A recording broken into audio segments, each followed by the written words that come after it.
Welcome to the Ulrich Museum of Art and our second fun event. For those of you who may not know, Future Now at the Ulrich is a program that features scholarship across Wichita State University's campus. So all of our speakers are here at, we're very proud to say, here at WSU. So I'm going to introduce the four speakers and then we'll start the program. And please join us for the reception after. Ed Baker is an associate professor of theater technology and management in the School of Performing Arts.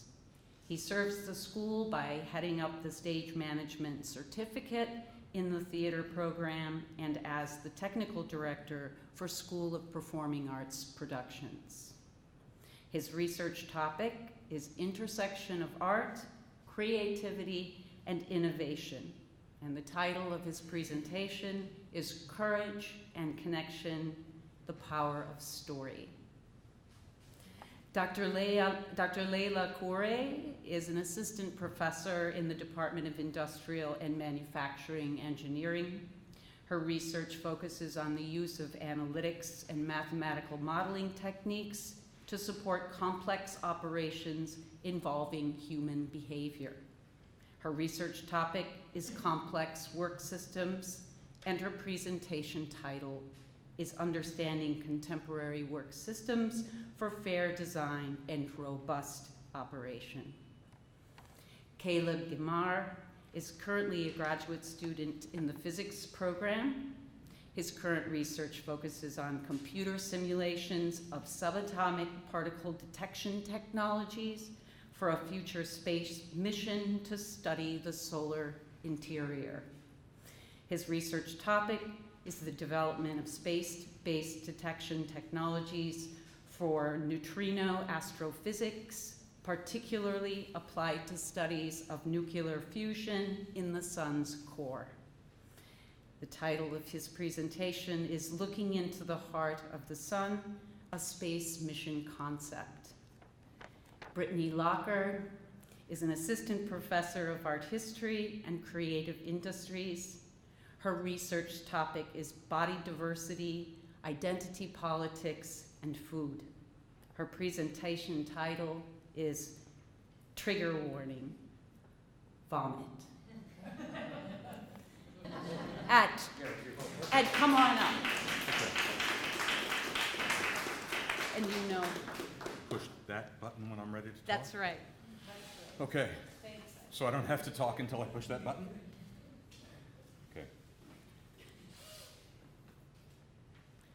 Hi, I am Ed Baker, and I know I was just introduced, but I always feel the need to introduce myself and explain the fact that although I might be the most awkward person in the room, I do have something to say.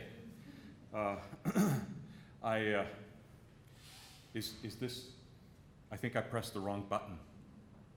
You'll start it.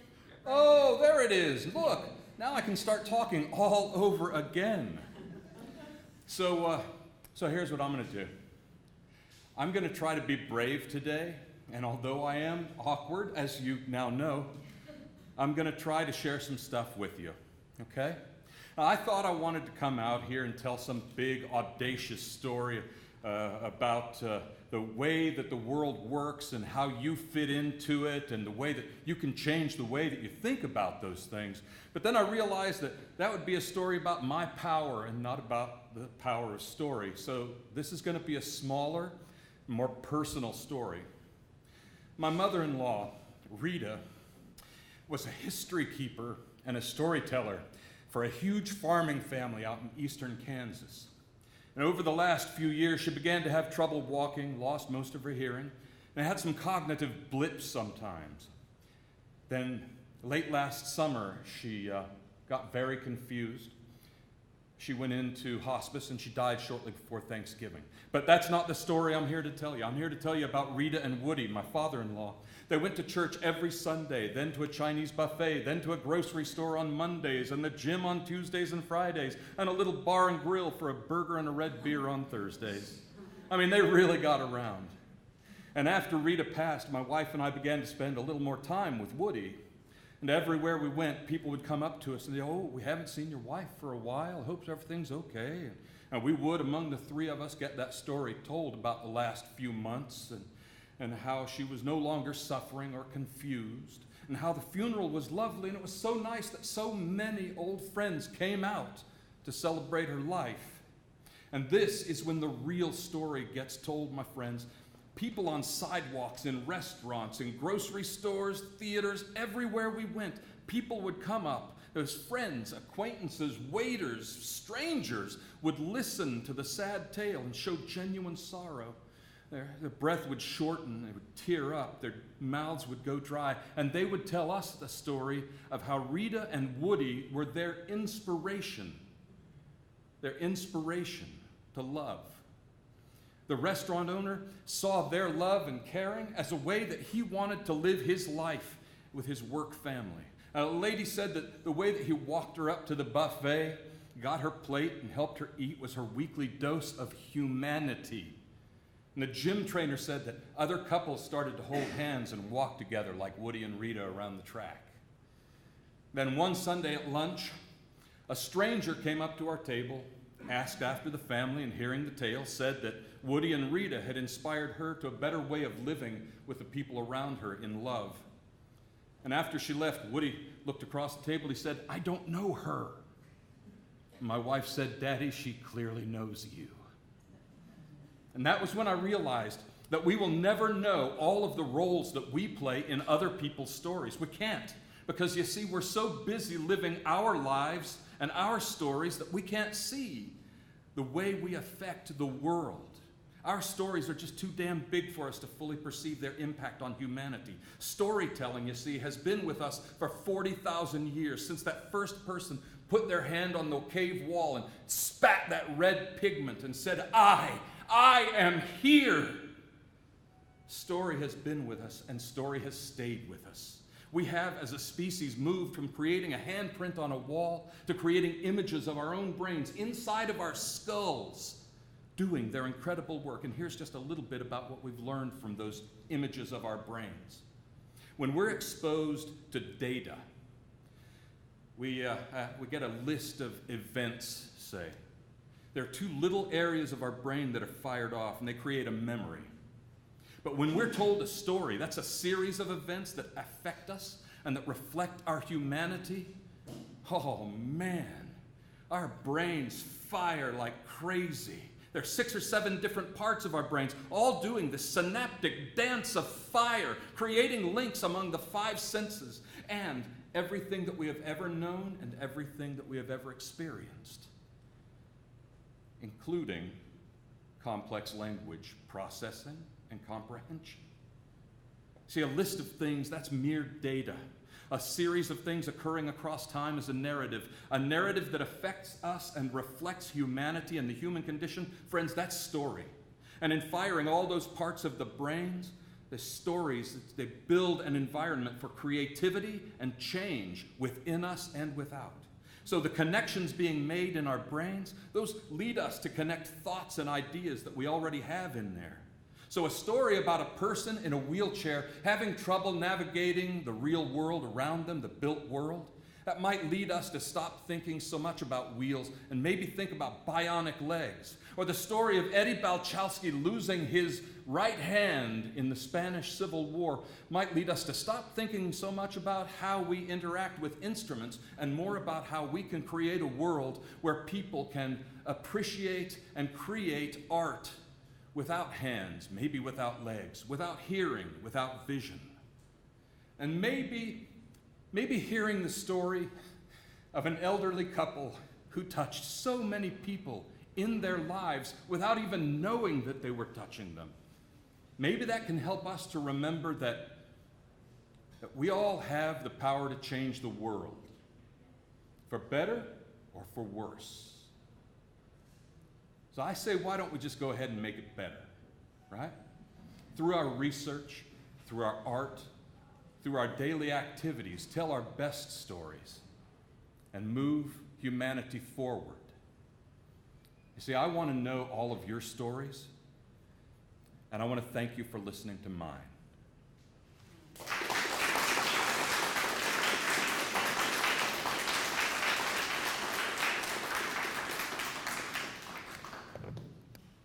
Hello? All right.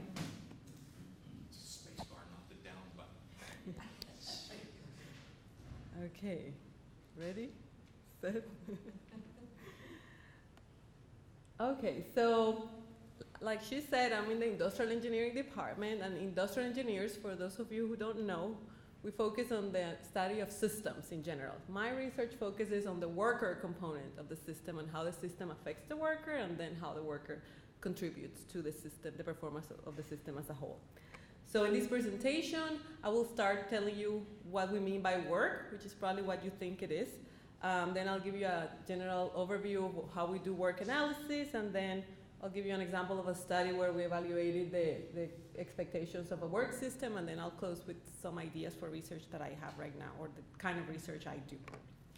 So I teach a class for our department called Work Systems, and this is a required course for all industrial engineers, where they have to learn how to document, how to measure the work associated with the process from the point of view of the worker and from the point of view of the system in general.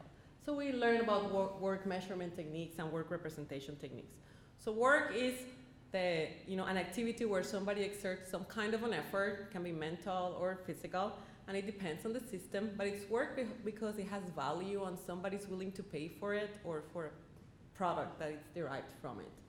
So the way we study work is we first figure out what are the tasks associated with the work systems, then we measure the time that it takes, making sure we collect enough data and statistically significant, and then we make some calculations and come up with what is called a standard time, which is the time that it takes for a qualified person to do the work. And we use this information to study what's a fair day's work, to define what's the capacity of the system, to determine how many workers we need, and to make other decisions that may depend on how long tasks take in general. My research focuses on that first part, a fair day's work. And the techniques that we generally teach are based on these types of work systems. They're all manual, moving material, working in a desk, but you can see how the hands are moving, or laying bricks. And actually this picture is one of the first attempts of using a camera and a timing device. That was the latest technology at the time to analyze the work and how to make it better. But think about your work systems. Do you do one task after the other and then start again, very repetitive? Or do you have a task that then maybe you make a decision and go one way and then later do something else and then start again? Or is it a combination of this and the repetitive, and then sometimes you have 17 tasks, and then sometimes you just have one long task that you don't even get to finish on that day? Which one looks like your work system? So these are the work systems that I'm interested in studying, because in this one, it's very difficult to determine a fair day's work, because it's very difficult to say what a day's work looks like to begin with. So in my research, what I try to do is use analytical techniques to understand, what a work system involves, and then extract some information that we can use for design the work systems, taking into consideration the person. So from the perspective of the worker, how it translates to the worker that is actually doing the work. So I'll just walk you through an example in a study that we did on nursing assistants, and inpatient care providers are a perfect example of complex work system workers, because their work depends on patients, and patients change over time, and they may have different patients on different days. So, those flowcharts that you saw correspond to this particular project. So what we try to do here is to investigate first what the work entails, and then identify characteristics of the work system that may make it a little bit harder to accomplish the expectations that are set for these particular workers. So we're calling it unfair, but it might have a better word. That's the best word I could come up with. So we went, evaluated policies and procedure documents, interviewed nurses and nursing assistants and supervisors and managers, and shadowed nursing assistants to see how they worked, and measure, collect some data on the time that the tasks take. And our findings showed that while expectations are very precise, there's no really a set standard, a formal standard for the unit. Everybody kind of has their own experience of how long it takes to do some tasks, and there is a lot of variability in the tasks, so we were not able to get statistically significant data, which is going to be the case in most complex work systems. But we went ahead anyway and used a computer simulation platform to study the expectation of tardiness, particularly the expectation of timeliness that they have. And computer simulation allows to incorporate high levels of uncertainty. We can evaluate several scenarios. It's still a modeling approach, and modeling approaches have some limitations that we have to always display. But our findings show that if the tardiness expectation was less than 30 minutes, these nursing assistants could meet expectation about 97% of the time if they were assigned one patient. Well, they're usually assigned 10 to 12 patients, so expectations go really down at that time. But they still have to do the work. So we use analytics techniques to figure out if there are assignments of larger number of patients, what makes these assignments unfair, or make the nurse work harder to be able to meet those expectations. So this is a decision tree analysis that we use just from the data from the computer simulation. Just figuring out, once we understand that uncertainty in the system, or that uncertainty in the work that these nursing assistants do, extract some variables from the data that we collected and identify if a nurse is likely to not be able to meet the expectations, then maybe we can give them some more slack or some help so that they can, have a fair work day.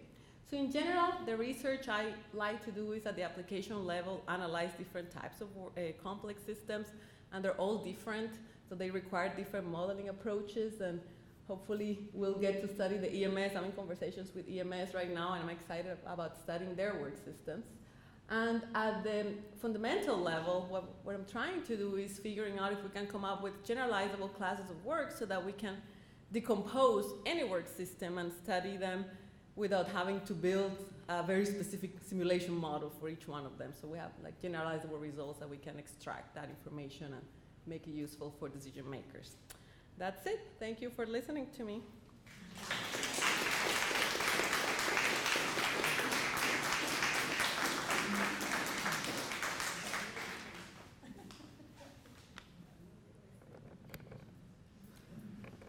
Testing, 1, 2, 3, good. All right.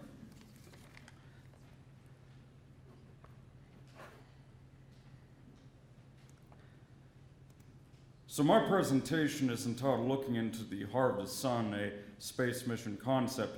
It outlines research that I myself and my faculty advisor, Dr. Nicholas Salome, have been doing on a new way of observing a very key part of the universe that we live in, one that we actually experience on a daily basis, and that is our own sun. So our sun is a prime example of what could be considered an astrophysical laboratory, as are most of the other stars that we see in the sky. There are places where the laws of physics are put to the test, and we can actually look to them to confirm our own ideas. So in our sun, we see sunspots. They're an electromagnetic phenomenon. The entire light output of the sun is a thermal phenomenon. But the one thing that is rather mysterious is what's happening in the core. And we don't get that information from visible light. Photons, the particles of visible light, make this drunkard's walk through the sun. They get absorbed and re-emitted all these times. It takes 1 million years for a single particle from the core of the sun to exit the surface. However, we can look to other particles that we know of in order to get answers about what's going on inside of the core. Particularly what are called neutrinos. These very near massless particles without an electric charge, they can actually pass through most matter relatively unimpeded. And as it so happens, in the sun, we have a mostly hydrogen-composed star where this hydrogen is getting fused together in order to produce energy in the core. And if you notice in this diagram, the little purple arrows with that V symbol there, those are for neutrinos. Neutrinos are actually generated in these nuclear fusion reactions in the sun. Now, these are a mixed blessing because, yes, there's many, many, many of them produced at one time. Over 100 billion of them are passing through your thumbnail per second right now. But they also, again, do not interact with much, and therefore they're very, very difficult to detect. They only interact weakly. They're uncharged and near massless once again. So we have to build these very, very large detection systems here on the planet Earth in order to be able to detect these things. In 1967, an experiment was built called Homestake Mine Experiment, used a 100,000 gallon tank of chlorine 4,900 feet below ground to block all the background radiation in order to detect just a few of these neutrinos per day. And nothing's changed much since then. Most neutrino detection experiments, including Superior-Comicon up there in the upper left-hand corner, the Borg Xeno detector in the lower left-hand corner, the SNOW experiment in the lower right-hand corner, all those are very large experiments, and they're stranded on the Earth. They do not get a good location view around the sun beyond just our plane of orbit. So can we build a better detector that's smaller with a little more capability? And the answer to that question is indeed yes, we can. But we have to do something rather interesting. We have to get closer, much, much closer to the sun. If you go inside the orbit of Mercury, in fact, well farther close to the sun than the orbit of Mercury, at about 3 solar radii, you can get up to 10,000 times the neutrinos going through this detector than what we have here at the Earth. And therefore, we can go from detection levels of a few tens per day to several hundred per day. Now, getting a spacecraft to work near the sun is a task that we've already had a little bit of experience with. We've built a spacecraft called the Parker Solar Probe that can get very close to the sun. It's actually done so already. It's made a very close pass by the sun this past December and be able to operate in intense temperature environments found near the sun. So our challenge is to make a detector that can actually sort out the neutrinos, which are near undetectable, from the more easily detected ocean of charged particles in the near solar environment. So we have this 2-level detector. We have a detector that has an outside veto array that blocks out background events and the primary detector within. And in this primary detector within will be mixed gallium nuclei, basically a mixture of metal gallium within, and the neutrinos can interact with this gallium to produce germanium nuclei, a stray electron, a charged particle can show up in the detector, and a very distinct second signal of a gamma ray or X-ray due to secondary decay. So let's just say that this is our detector output. The output above is from the veto array. That's all the non-neutrino related charged particles that enter this detection assembly. And then the bottom ones are liquid scintillary detector, the actual primary detector of the setup. So we can use the veto array to clear out many of these background events. But do notice that our liquid scintillary signal still has a lot of things that may or may not be neutrinos. So this is where we use the gallium interaction to our advantage. You actually have a distinct, once again, double signal due to the initial release of an electron from the decayed germanium nuclei, and then, of course, the secondary event from the decayed nuclei, the photon that's emitted, the gamma ray or X-ray that's emitted. This happens in a very narrow time range with a very certain energy difference. And that way we can be able to find the neutrinos compared to everything else. Now, in order to simulate this, I have to build a computer code, and that's my main research, is building a computer code that can basically throw dice a number of times in order to generate these random particle events. It's called Monte Carlo method for this reason, Monte Carlo being the famous casino city. And this is a series of examples of the output of this Monte Carlo code. In the left-hand column there in the 2 examples, you're basically seeing a timestamp where an event has been generated by this code. And the next 2 columns tell the energy event, the kind of event. So far I've been able to get to 20% or less false detections, or at least the goal has been to get to 20% less false detections. Consistently achievable, I've been able to get the detector to detect only a 50% true rate, which indicates that we need to get a little closer with the detector possibly and have a little more gallium material within. Maybe through these simulations we can find a way to understand better what is happening in that very amazing star next door. Thank you everyone, and thanks to those who helped me with my research up to this point.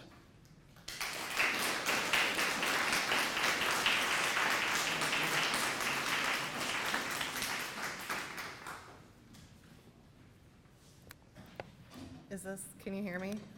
A little higher. Better? Okay. I just want to start out by thanking Jana and Leslie for being brave enough to invite me and then put me before the food. So I thought I'd start with this photograph of me with a mustache because mostly we're going to be looking at good people and puke. So this is your break for the talk. But I'm an art historian. Most people don't know what that is.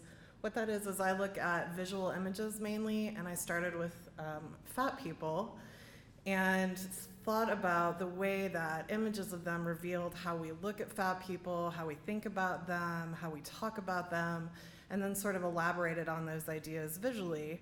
And mostly I do that from a sociocultural perspective, not particularly medical or scientific, although my most recent publication, which came this week and smells delightful, is about how medical discourse is revealed in the paintings of Lucian Freud. And then I started to get a little bored with that, and so now I'm working on a book about food, and in particular, how women use food as a kind of secret language. So there are a lot of female artists that use food to talk about sex and desire in very sometimes weird and interesting ways, as you see here, simulating sex with raw chicken meat like you do on a Saturday. And some women use food to talk about domesticity. So Martha Rossler did a kind of satire of like Julia Child cooking videos called Semiotics of the Kitchen, or Jennifer Rubel does things about family relationships and food. So that's her new daughter-in-law and her son serving buttered bread to our Basel visitors. But my current research is about a photographer named Cindy Sherman. She's real famous from the 80s. Even James Franco parodied her. She dated Steve Martin. But I'm interested in her disaster series, which are images of like serial killers and monsters, and then most particularly vomit. And people have been really dismissive of these images and not particularly looked to see what was in them or how it was shown. And part of that is the way that Sherman has talked about them, because she started making these right when she got big with collectors. And so she said this oft-repeated anecdote, which is, there we go. Well, I think it's all cute with the costumes and the makeup. Let's see if they put this above their couch. And that didn't really satisfy me. So I started looking to see what other people had said about these. And most people don't really talk particularly about the subject matter of vomit. So for instance, if you look this up on the MoMA website, the curator has a 90-second discussion in which the only thing she says about it, about vomit is, and then you have some substance which looks like vomit, which suggests a scenario of perhaps bulimia. So I started to think about bulimia and what that meant in 1986, because it's really common knowledge for us, but it wasn't so much then. For instance, the very first bulimic patient was diagnosed by a doctor named Gerald Russell in England in 1972, and there wasn't even a word. He had to classify this disease, and you can see it sort of snowballs. This really picks up speed. So by 79, he has described it. By 80, it's in the Manual of Mental Disorders. By 82, popular women's magazines start to discuss, describe, do stories with people, and then right when Sherman is making these photographs, there are not one, but two made-for-TV movies about this topic, including Kate's Secret, which we will discuss at some length. Kate has it all, including bulimia. So here are some of the ways that they talk about it. In these women's magazines, they tend to linger over the kinds of things that you might binge during your binge and purge. That's what they call this. So carton of donuts, gallon of ice cream, whole box of cereal, all in one sitting. And you'll notice that this is really similar to the things that are included here, which to me look like Pop-Tarts and Ding Dongs and maybe some kind of chocolate chip cookies or muffins, and that comes up again and again. So here from the same year when people first started talking about it, in 17 magazine again describing what you might eat in a binge. Chocolate ice cream, 2 boxes of marshmallow cookies. We'll see those again in Kate's Secret. Coconut candy bars, potato chips, and then spaghetti. Hold on to that thought because I'm going to take you on a kind of sidebar for a second later. But they also talk about the experience of it. So there is an article written by someone who has bulimia, and she talks not just about what she eats, but about the sort of visceral spilling, digging fingers into things, splattering vomit on the floor, which to me is analogous to the way that the foods in this photograph are so messily crumbled and discarded on the floor. So back to spaghetti. It shows up more than once. It's quite frequent, which sort of explains this image I never understood because I never really thought bulimia is spaghetti. But here you have another vomit image that probably has meatballs and spaghetti in it. So speaking of visual analogies, here's Kate's secret in one of her binge scenes. Her mom is waiting in the parking lot of the grocery store, and she eats these chocolate marshmallow cookies that look very much like what is in the image before throwing them up in the grocery store parking lot. And then in her biggest, most fantastic binge scene, she's spent all this time making this giant meal for her husband, and she's shoving things in her mouth, eating this chocolate sheet cake, stuff falls on the floor, and she keeps eating it, which again is very analogous to the way that Sherman sets things on the ground and positions us like we are the bulimic. So you can see Sherman's reflection in the sunglasses in just 1 second. And this fits in with sort of the melodrama of these movies, which usually have a big hospital scene. Kate gets taken to the hospital after fainting during aerobics class. And Sherman puts us here in this kind of melodramatic grimace of pain or even death. So next time you see a picture of vomit, I hope you will dig in and think about it a little more. So thank you, and thank you for staying. I know these images aren't pretty to look at.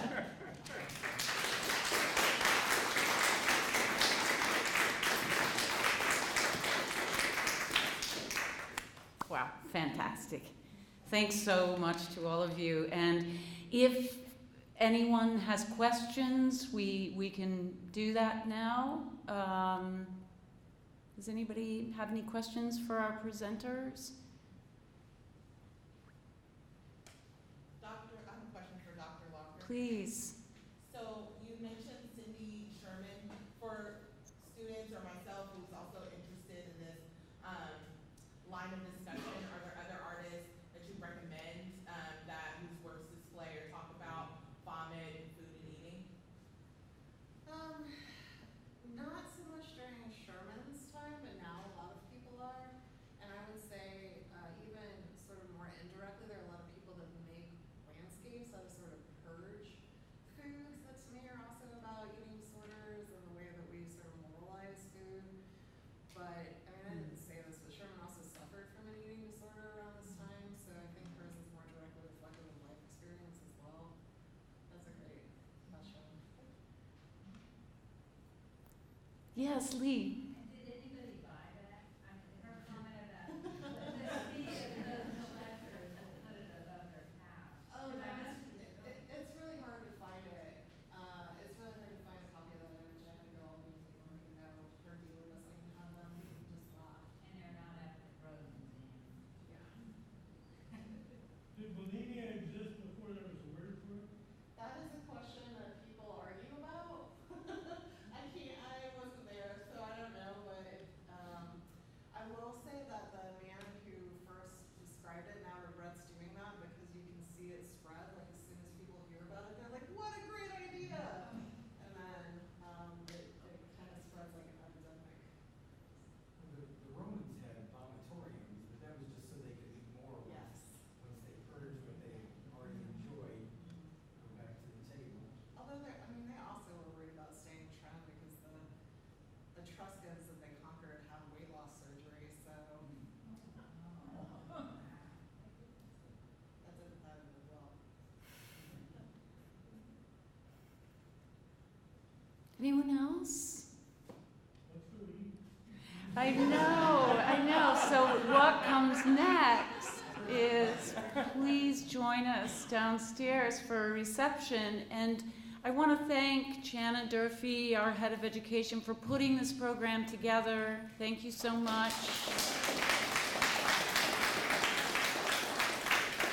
And I'm looking for other staff. Ksenia Gerstein is our new curator of modern and contemporary art, and Carolyn Koppel is here somewhere, and most of you know her. Carolyn is our head of events and membership. So great to see all of you.